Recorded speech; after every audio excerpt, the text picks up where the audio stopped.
This is a reading in A Course in Miracles, Chapter 27, The Healing of the Dream, Section 1, The Picture of Crucifixion. The wish to be unfairly treated is a compromise attempt that would combine attack and innocence. Who can combine the holy and compatible and make a unity of what can never join? Walk you the gentle way, and you will fear no evil and no shadows in the night. But place no terror symbols on your path, or you will weave a crown of thorns from which your brother and yourself will not escape. You cannot crucify yourself alone, and if you are unfairly treated, he must suffer the unfairness that you see. You cannot sacrifice yourself alone, for sacrifice is total.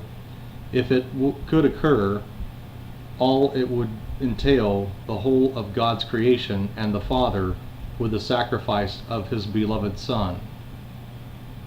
In your release from sacrifice is His made manifest and shown to be His own. But every pain you suffer, do you see as proof that He is guilty of attack?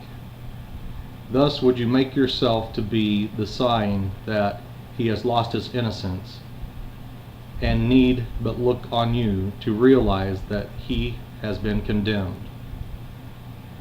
And what to you has been unfair will come to him in righteousness. The unjust vengeance that you suffer now belongs to him, and when it rests on him are you set free. Wish not to make yourself a living symbol of his guilt, for you will not escape the death you made for him. But in his innocence you find your own. Whenever you consent to suffer pain, to be deprived, unfairly treated, or in need of anything, you but accuse your brother of attack upon God's Son. You hold a picture of your crucifixion before his eyes, that he may see his sins are writ in heaven in your blood and death, and go before him, closing off the gate and damning him to hell. Yet this is writ in hell and not in heaven, where you are beyond attack and prove his innocence. The picture of yourself you offer him, you show yourself, and give it all your faith. The Holy Spirit offers you to give to him a picture of your faith. The Holy Spirit offers you to give him a picture of yourself in which there is no pain and no reproach at all. And what was martyred to his guilt becomes the perfect witness to his innocence. The power of witness is beyond belief because it brings conviction in its wake. The witness is believed because he points beyond himself to what he represents. A sick and suffering you but represents your brother's guilt. The witness that you sinned lest he forget the injuries he gave, for which you swear he will never escape. This sick and sorry picture you accept, if only it can serve to punish him. The sick are merciless to everyone, and in contagion do they seek to kill. Death seems an easy price, if they can say, "Behold me, brother, at your hand I die." For sickness is the witness to his guilt, and death would prove his errors must be sins. Sickness is but a little death, a form of vengeance, not yet total. Yet it speaks with certainty for what it represents. The bleak and bitter picture you have sent your brother, you have looked upon in grief. And everything that it has shown to him have you believed, because it witnessed to the guilt in him which you perceived and loved. Now in the hands made gentle by his touch, the Holy Spirit lays a picture of a different you. It is a picture of a body still, for what you really are cannot be seen nor pictured. Yet this one has not been used for the purpose of attack, and therefore never suffered pain at all. It witnesses to the eternal truth that you cannot be hurt, and points beyond itself to both your innocence and his. Show this unto your brother, who will see that every scar is healed, and every tear is wiped away in laughter and in love.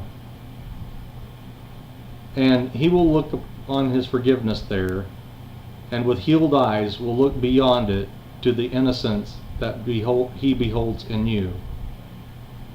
Here's the proof that he has never sinned, that nothing his madness bid him do was ever done, or ever had any effects of any kind. That no reproach he laid upon his heart was ever justified, and no attack can ever touch him with the poisoned and relentless sting of fear. Attest his innocence and not his guilt. Your healing is his comfort, and his health, because it proves illusions are not true. It is not will for life, but wish for death, that is the motivation for this world. Its only purpose is to prove guilt real. No worldly thought or act or feeling has a motivation other than this one. These are the witnesses that are called forth to be believed and lend conviction to the system they speak for and represent.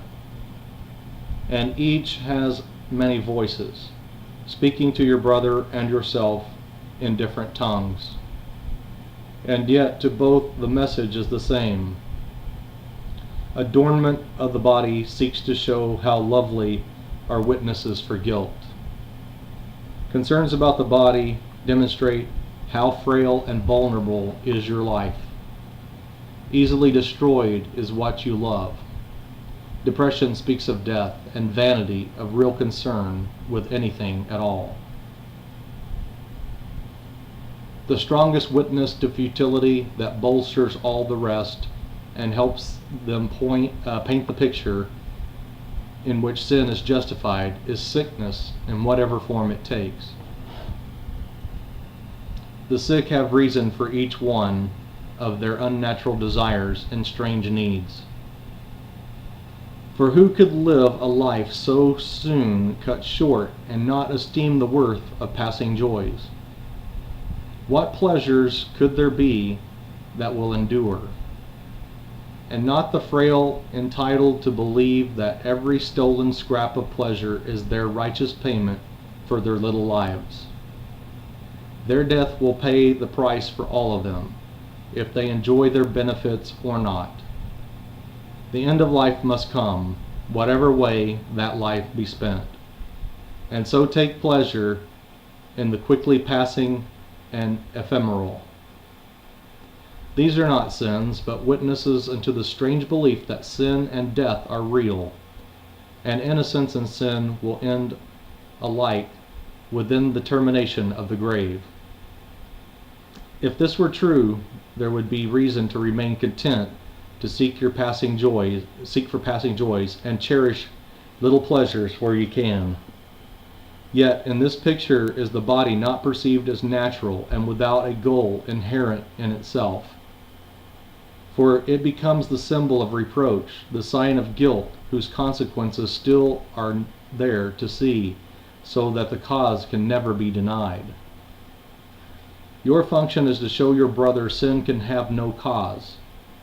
How futile must it be to see yourself a picture of the proof that what your function is can never be. The Holy Spirit's picture changes not the body into something it is not.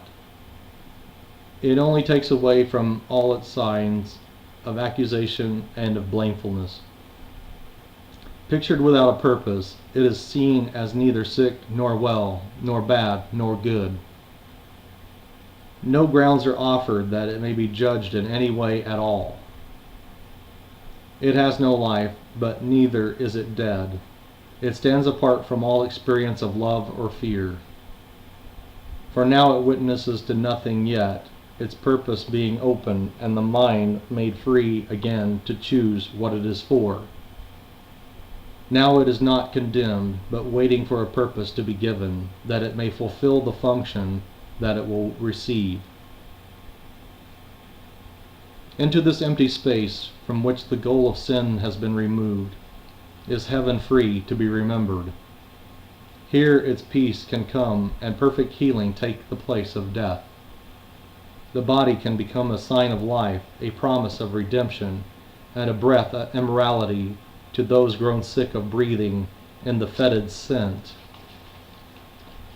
of death. Let it have healing as its purpose. Then will it send forth the message it received, and by its health and loveliness proclaim the truth and value that it represents. Let it receive the power to represent an endless life, forever unattacked. And to you, your brother, let its message be, "Behold me, brother, at your hand I live." The simple way to let this be achieved is merely this: to let the body have no purpose from the past, when you were sure you knew its purpose was to foster guilt. For this insist your crippled picture is a lasting sign of what it represents. This leaves no space in which a different view, another purpose, can be given it. You do not know its purpose, but you gave illusions of a purpose to a thing you made to hide your function from yourself. This thing without a purpose cannot hide the function that the Holy Spirit gave. Let then its purpose and your function both be reconciled at last and seen as one. This is the end of the reading in A Course in Miracles, chapter 27, section 1.